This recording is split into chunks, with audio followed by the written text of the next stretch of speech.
ဘဲကိုချက်စားနေကြတိုင်းရိုးလာရင်တော့အခုလိုမျိုးလေးချက်စားကြည့်လိုက်ပါနော်ကျမတော့အိမ်မှာဒီတိုင်းလေးချက်ကျွေးလိုက်တာထမင်းတိုးလုံးအပြောင်ပါပဲရှင်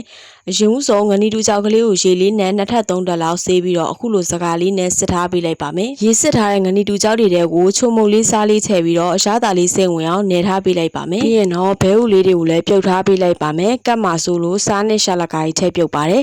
ပြုတ်ထားတဲ့ဘဲဥလေးကိုအခွန်လေးတင်ပြီးတော့အခုလိုမျိုးအလဲကနေ2ချမ်းလောက်လေးခွဲထားပေးလိုက်ပါမယ်နော်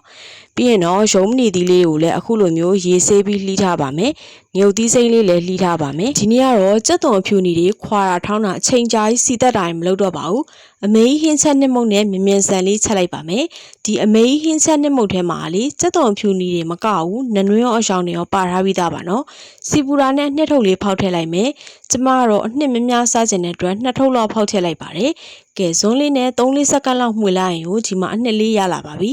အဲ့ခါကျရင်တော့ဆောနာတော့ငနီတူကြောက်ကလေးတွေချက်ပါမယ်ငနီတူကြောက်ကလေးတွေကိုဇွန်းလေးနဲ့ခဏလေးပဲမှွေပါမယ်နော်ပြီးရင်တော့ရေလေးနည်းနည်းလောက်ချက်လိုက်ပါမယ်နော်ဒီငနီတူကြောက်ကလေးကိုခဏလေးလုံးထားပေးလိုက်ပါမယ်ကဲဒီမှာအနှစ်ကလေးရလာပါပြီအဲ့ခါကျရင်တော့ဆောနာတော့2ချမ်းခွဲထားတဲ့ဘဲဥလေးချက်ပါမယ်နော်ဒီမဲဥလေးကိုအနှစ်ကလေးနဲ့ပြန်မှွေလိုက်ပါမယ်နော်